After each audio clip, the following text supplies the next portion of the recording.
We receive countless emails from individuals sharing their personal experiences on how they were cut off from family and friends. For example, we had one individual that was raised as one of Jehovah's Witnesses but never got baptized. His only crime? Presenting evidence from the jw.org website demonstrating contradictions in their teachings. The response from their family member: they began avoiding their conversation, then defending the organization, and finally attacking his character. As a result, the family member is no longer communicating with him. In another example, we heard from a young brother that no longer believed that this is the truth and tried explaining how he felt at his family Bible study. He was met with stark opposition from his family. They immediately reported him to the elders, and after 3 weeks of unsuccessfully trying to convince him to change his mind about how he viewed the governing body, he was disassociated from the congregation and swiftly kicked out of the house. And finally, a sister that had been friends for 30 plus years with a Jehovah's Witness. And even though this witness knew that the sister no longer attended the meetings at the Kingdom Hall, she is now shunning her for a totally different reason. Her only crime? She confided that she had spoken to an ex-Jehovah's Witness that had been disfellowshipped 20 years prior. Now, what do all of these stories have in common? Stay tuned to another episode of The Critical Thought to find out. You're listening to The Critical Thought, where we challenge our listeners to use critical thinking when examining the teachings of Jehovah's Witnesses. Yes, these are the type of emails that we get, where people who have made an attempt to say something about the organization and then sometimes inadvertently mention something about the organization that is viewed as negative, they are dealt with swiftly and decisively. They are cut off. You know, it really brings up the question about, can Jehovah's Witnesses be friends? What people find out very quickly is that the friendship is conditional, and they set the terms of what the friendship will be based on. And there are a number of things, in effect, these are the things that we have to agree to. One of the questions that they may ask is, are you attending the meetings regularly? Do you question the teachings of the faithful and discreet slave, the governing body, the branch? Are you associating with former members of the organization? Are you pursuing personal or spiritual interests? Are you living your life in accordance with the attitude that we're living deep in the last days? And one of the favorite questions is, do you believe that this is Jehovah's organization? And so these are the type of questions that many former witnesses or people who decided to fade, as it were, are often faced with. And depending on what you respond back to and how, it will oftentimes determine what they will do.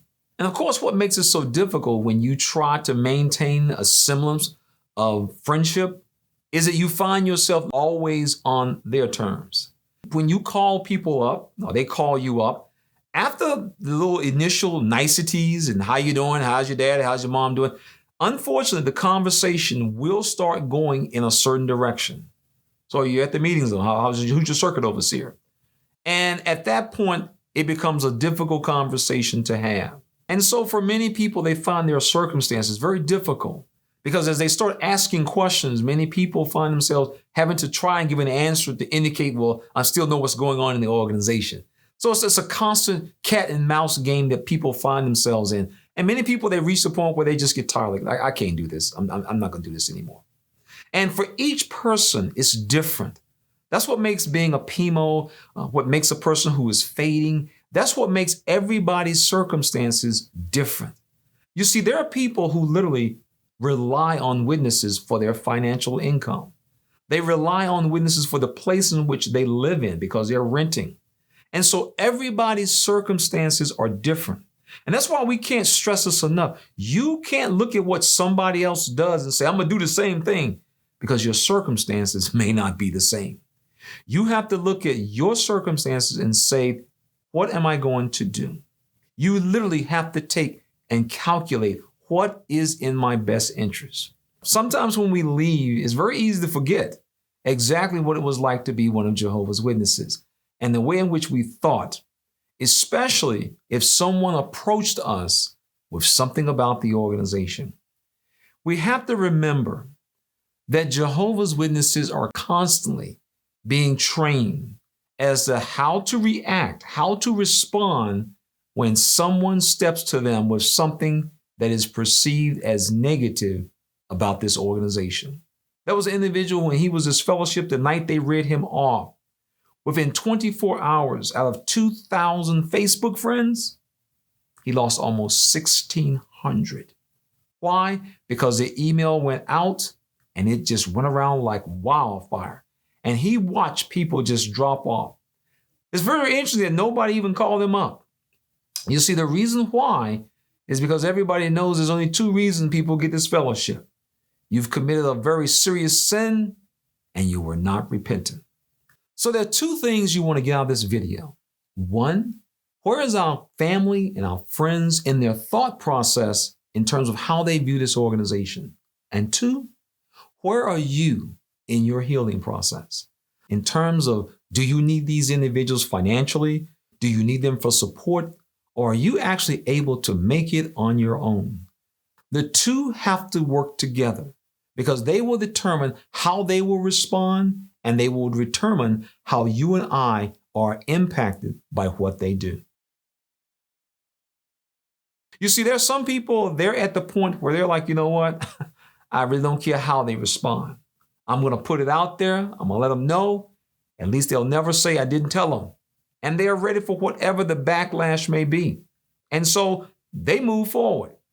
Unfortunately, the person that we often run into is the person who is really not ready for that backlash. And if you are such a person, then you need to think very, very seriously about going forward. When a person is on a plane, right before you take off, the flight attendant will do a little demonstration. The demonstration is that of the mask dropping down. When the mask drops down, who are we told to put the mask on first? Do you put it on your loved one or do you put it on yourself? You make sure that you take care of yourself first, then you can help someone else. And that's the same way when you leave this organization. You're going to need to take care of yourself first. Your mental health, your physical health, your financial health. Because when you reach back to help someone, that person might reject your help.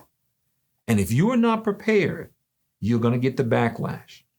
If you are a person who is just waking up, it's very, very normal to want to say, I want to help mama and daddy, my cousins, brothers, my best friends. Nothing wrong with that. Unfortunately, if you are not prepared for the backlash, it will knock you down. And for so many people, it's very, very difficult to get up. It's important to understand that before you decide to send them that video, send them PDF files, that you make sure that you are prepared for their response. And this is a very common reoccurring theme that we see. So many former witnesses, they just simply did not prepare themselves. They thought, well, I'm close to my mom. I'm close to my brother. I've known this person for 30 years. And they quickly find out that this person rejects them. You see, we've seen the PBS specials, the television specials about cults and high control groups. Well, you are looking face to face with what a high control group looks like, up close and personal. You see, what happens is we now are in a position where we can help them or we can hinder them. If they're not ready for the information, don't send it. But if you think they are, if you've been able to test the water and it appears as though they might be willing to listen or at least take a second look, then you can move forward. But just make sure that you, as a person are prepared for what comes back. And what's happening is the organization is really now moving in a direction where you're either on our side or you're not. Even people who are not baptized are now actually saying they're starting to be shunned by their family. Because what's happening is the organization is making people make their families make a decision. Are you coming back to the Kingdom Hall or not? And if you start hemming and hobbing around, in many cases, the stories we've heard, the family says, well, we're not going to have anything to do with you until you come back. Person's not even baptized. So this, as one of the governing bodies would say when I was at Bethel, the line of demarcation is being drawn. And that is true. And that's why you have to ask yourself some personal questions, some questions that only can come from within you. Whose terms do you want to live your life on? On their terms, when they can change the rules anytime. Today they're your friend, tomorrow they'll cut you off at your knees. You have to decide and you have to prepare yourself so that whenever a decision is made by these individuals to have nothing to do with you, you will be prepared. And it's very, very painful. I mean, the stories that we hear where people are told by their mothers and fathers, you're no longer my child. Denise Johnson, Sister Johnson, she's my spiritual daughter now. We've talked to people and they talk about how it's like a gut check. I mean, it knocks the wind out of them to hear their parents say that. We have a friend of ours, him and his wife, when they left the organization, they were having a child. They sent pictures to his mother to show of the little baby. She sent the pictures back. So it's very, very real. And that's why we tell people this is a high control group. This is a cult. As one person stated, if you want to know if it's a cult or not, observe how they treat you when you leave. And witnesses measure up to how they treat people when they leave. It's very important to understand and keep in mind, even if they cut you off, you can make it because there is life after Watchtower. And this is what makes the internet, as I always say, it's a game changer. You see, when they shun you, when they refuse to have anything to do with you, they're built up. When they go to the Kingdom Hall and they tell their friends, my daughter called me, I hung the phone up, I didn't even talk to her. They tell them, hang in there, hang in there. But see, you and I who have left for years, for decades, we had nobody to talk to, nobody to bounce things off, no reference point. Today we do. When you click on the internet and you see all the channels, I mean, literally all these different channels of people who don't know each other, never talk to each other, sharing the same experience, but more importantly, deciding to put one foot in front of the other and keep on stepping, then that lets you know you can make it as well. You see, we need to take advantage of the things that we learned when we were Jehovah's Witnesses. We know exactly how they operate, how they think, and what they will do. It's like a chess game. Anyone who knows the moves of their opponent will never lose. Well, being former Jehovah's Witnesses, we know the moves that they will make. We know how they will respond. We know how they will react. We simply just have to make our decisions to act accordingly. And so these conditional friendships that we've developed over the years, they're subject to collapse at any time. Just make sure that you are ready and prepared. And if you are, you're going to make it. You're going to be just fine. When you have a conversation with someone who has been cut off by their family, as opposed to them realizing I have to cut you off, as it were, that's when it really hurts. That's when it really hurts. Because the family, the so-called friend, they cut you off so swiftly, so decisively, and it hurts to the bone. But it doesn't have to. The reason it doesn't have to is because we start preparing ourselves. In fact, Lady C and I, we will often tell people, husbands and wives, that you need to start preparing yourself mentally, psychologically, for the possibility that your spouse may say, I'm out of here. Because we have seen people choose the organization over their spouse. They will choose the organization over their parents, over their children, and people who we considered were longtime friends. You will quickly find out that blood is not thicker than water when it comes to persons who are involved in high control groups or cults. When you think about Jehovah's Witnesses, whether they're family or quote unquote friends, think about a contract. The contract is written up by the Jehovah's Witness. And on this contract, he has all the conditions in which I will be your friend. They establish what those conditions are, and we simply agree to go along. But once those conditions are broken, we quickly find out that that contract is swiftly enforced. And that's where we end up finding ourselves cut off away from our families and people we have considered friends for decades. An interesting question that sometimes people ask, should I go back and get reinstated so that I can talk to my family, talk to my friends? That's really a personal decision. But I can share with you what Lady C and I have seen. And that is, unfortunately, because of where the organization is now, people who've decided to go back, they have found that much really didn't change. They thought that they were going to have this free-flowing relationship with their family and their friends. And sad to say, many times that is not the case at all. Instead, now they find themselves back in a group, a religion that they don't even believe in, trying to live up to a set of standards, a set of conditional arrangements, a conditional contract, conditional friends that's very, very difficult to live up to. And that's why each person has to look down at themselves and say, what am I going to do?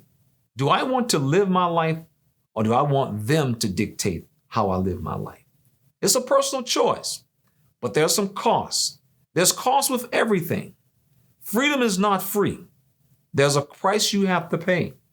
And for some who have left, we've made a decision that we can't go back. We can't go back. We cannot go back to someone telling us something that we know is not true, and then trying to live our lives based on something that's not true. Just can't do it. Doesn't work anymore. And so each person at the end of the day will have to choose what they do. But keep in mind, our relationships with our family, as well as people we call friends, they are conditional. And that is why you have to be prepared for that conditional relationship, because it is subject at any time to end. And the pain of not being prepared is tremendous. And these are the type of personal phone calls we get. These are the type of off-the-line emails that we receive, as well as people who post and we contact them or they contact us. I mean, it is really amazing because the organization right now is literally tightening down the screws. Eventually, it's going to be where you either going to be with us or not. And the witnesses are adjusting to this. I mean, we're seeing and hearing so many people, like I said, who are not even baptized. People who haven't been to the meeting in years, family calling them up. What you going to do? What you going to do? You mean, what am I going to do? You come back to the Kingdom Hall? Oh, I don't know. I mean, I'll think about, no, I need to know now. And they're cutting these people off as if they are disfellowship. You see, what the organization is doing now, and it's really a brilliant move. I mean, you got to give them credit where credit is. It's a brilliant move. The Watchtower is pushing more and more things onto the plate of the individual Jehovah's Witness so that no one can say the organization said it. We want it to be the individual. And they've been doing that for over 100 years. So it's nothing new. They're just getting better at it. They're perfecting it, where they now can attempt to blame the individuals for the things that they do, as if they are not being the influence that causes them to do that. So keep these things in mind when you get ready to reach out to your family, you get ready to reach out to your quote unquote friends. Identify where they are in this organization. What is their thoughts? There are people who will say, this is a good video. I'm going to send it to somebody because I know they need this. But the video might be good, but they may not be ready for it. And when they respond back to you, you may find out that they were not ready for it. But the question is, are you ready for their response? Today we have the tools. The internet provides us with so many examples of people who have successfully left, maintained their dignity, maintained their sanity by doing it in a certain manner. This is no joke. The Watchtower has everything outlined for the individual witness on what to do, what to say, how to act, how to respond. You at least owe it to yourself to know what you need to do. So what do those three experiences we shared at the beginning of the video have in common?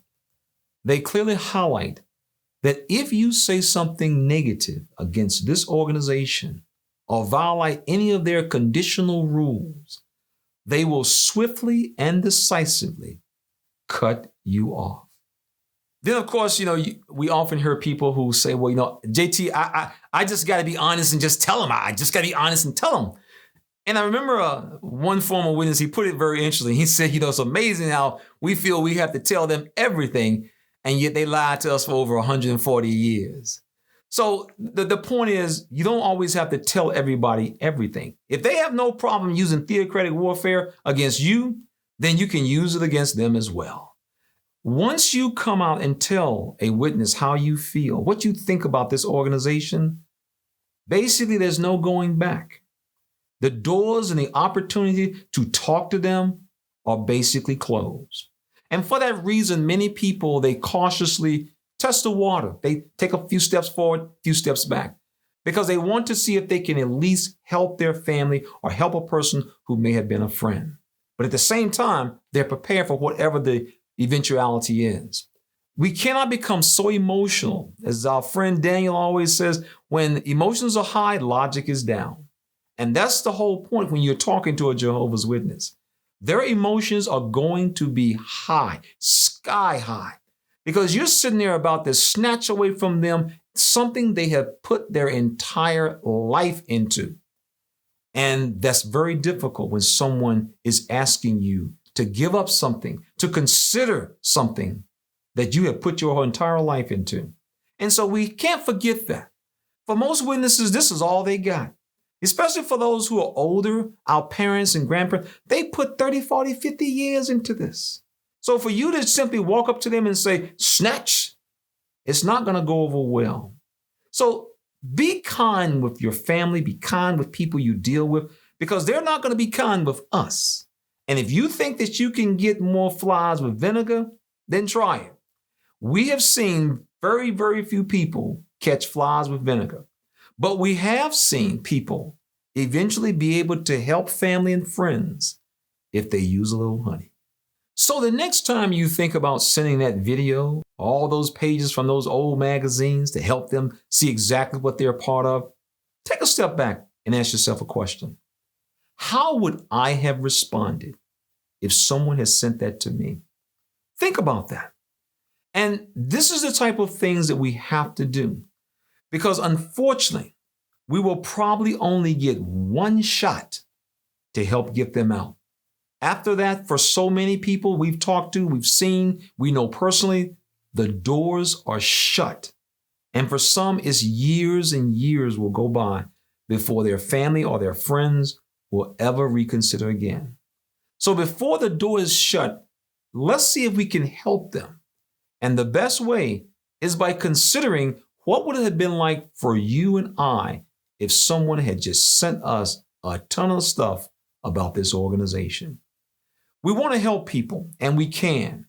And what's happening now, more and more people, because of the passing of time, they are more willing today to at least examine it. I've heard people say, I may not agree with you, JT, but at least I'll take a look at it. Well, that's all you can ask.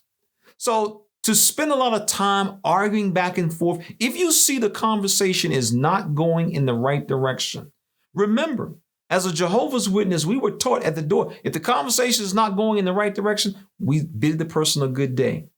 Sometimes we may have to do that with our family and friends when we're talking to them. If we see the conversation is not going in the right direction, you cannot force people out of this religion. You cannot force people. The same way as they came in on their own, they're going to have to leave on their own. And they will do that by taking the time to examine things the way you and I have.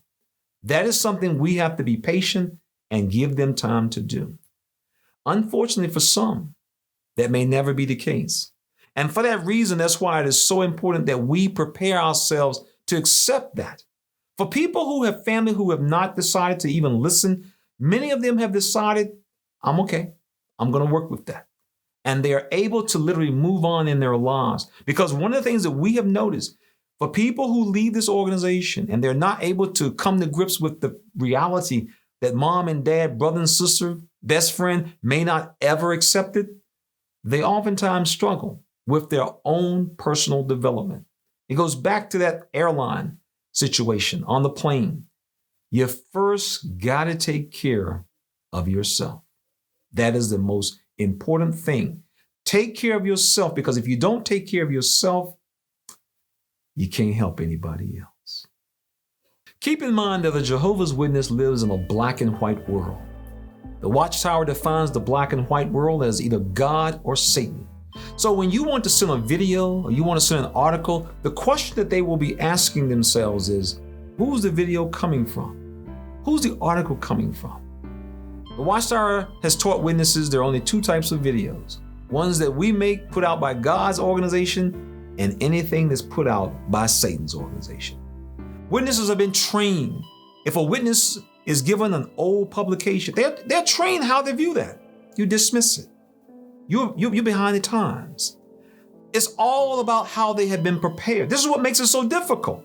The Watchtower has literally covered practically every base. And you need to realize that we have to acknowledge that. And that dictates how we have to approach them. And that's what makes it so hard. People don't understand, why can't they get this? It's because they've been prepared for you. They've been waiting for you for 30 years to indicate this is not the truth. And they know exactly how to respond. And these are things that we have to keep in mind as we try to reach out to family, reach out to people we've considered friends for years. They are prepared. And we see that. And unfortunately, what they're prepared to do is to cut you and I completely off. Thank you for being in our audience. And this is JT. Hey, this is Lady C. Thank you for tuning in to The Critical Thought. We appreciate having you in our audience. Not only that, but we invite you to subscribe to our channel and be sure to hit that bell so that you can receive notifications when we upload new content. Be sure to follow us on Facebook and Twitter and give us a thumbs up if you like this video. Thank you for being in our audience. This program was sponsored by Critical Thinkers.